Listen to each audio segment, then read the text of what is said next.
अवहेलना करने वालों के पक्ष में खड़े हुए। इसको विडंबना कहूं या इनका दोगलापन कहूं या इनके चरित्र और नैतिकता के निम्न स्तर पर गिरने की पराकाष्ठा कहूं कि संविधान घुमा रहे थे। संविधान लेके उसी संविधान में कोर्ट का गठन है, उसी कोर्ट ने आदेश दिया और उस कोर्ट के आदेश का सम्मान करने के लिए पुलिस गई थी। योगी आदित्यनाथ जी ने आदेश नहीं दिया था, बिल्कुल सही, किसी कोर्ट ने दिया था। इसलिए संभल के प्रकरण को इस रूप में देखा जाना चाहिए। जहां तक राष्ट्रीय स्वयंसेवक संघ के सरसंघचालक सम्माननीय डॉक्टर मोहन राव भागवत जी के कथन का प्रश्न है, इसे बड़े परिदृश्य में, दुनिया के परिदृश्य में विचार करिए।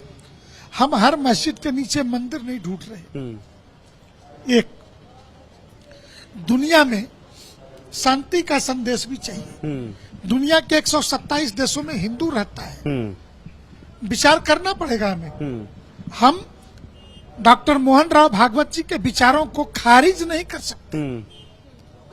ये कुंभ है, सारे संत जुटे हैं। हमने कहा है, हम उन्होंने जो आह्वान किया है उस पर विचार करेंगे। श्री राम जन्मभूमि के उस समय एक बाबरी ढांचा गिरने पे इस्लामिक देशों को तो छोड़िए,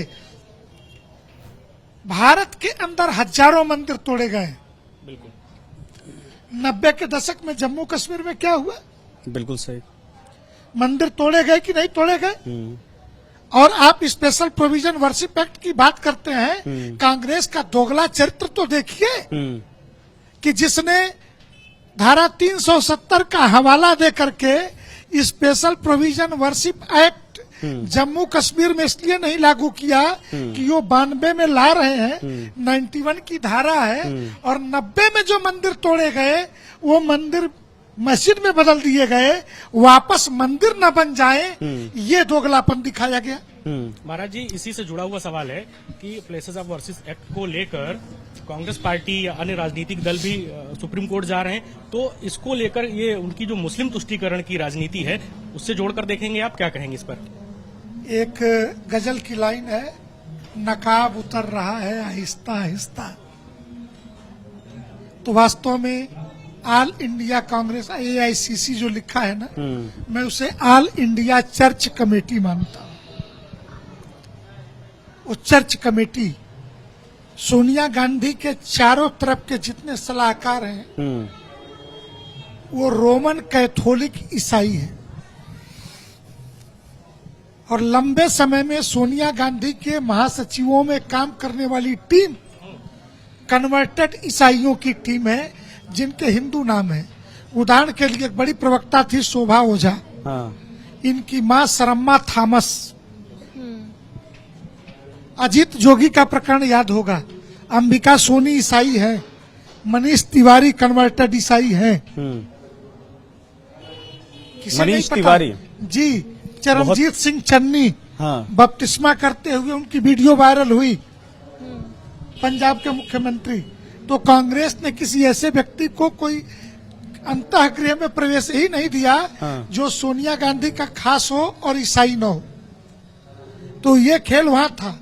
इसके बाद से पूरा खेल उनको लगा कि दुनिया में सर्वाधिक मुसलमान भारत में है, तो आज जो भूमिका आजादी के समय ऑल इंडिया मुस्लिम लीग की थी, आज वही भूमिका कांग्रेस की बन चुकी है।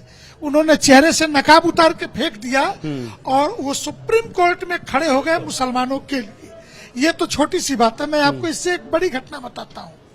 9 नवंबर 2019 को श्री राम जन्मभूमि के पक्ष में सुप्रीम कोर्ट के संविधान बेंच के सर्वसम्मत फैसला आता है, और 11 नवंबर को टर्की में ओवरसीज कांग्रेस का बैंक अकाउंट खोला जाता है, टर्की जैसे इस्लामिक राष्ट्र में, और मुसलमानों को एश्योर किया जाता है कि हिंदुस्तान में हम तुम्हारी लड़ाई लड़ेंगे, इसलिए टर्की के अकाउंट में इस्लामिक देशों के पैसे जमा कराओ।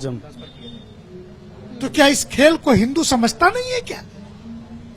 हम ठीक से समझते हैं इन बातों को। नहीं, वो तो इस बात को लेकर कई बार कांग्रेस पार्टी कहा जाए कि बड़ी तिलमिला भी जाती है। अब आपने नई जानकारी दे दी है कि इनके टॉप लीडरशिप में सारे उनके अगर बैकग्राउंड की पहचाना जाए तो वो सब क्रिश्चियन है।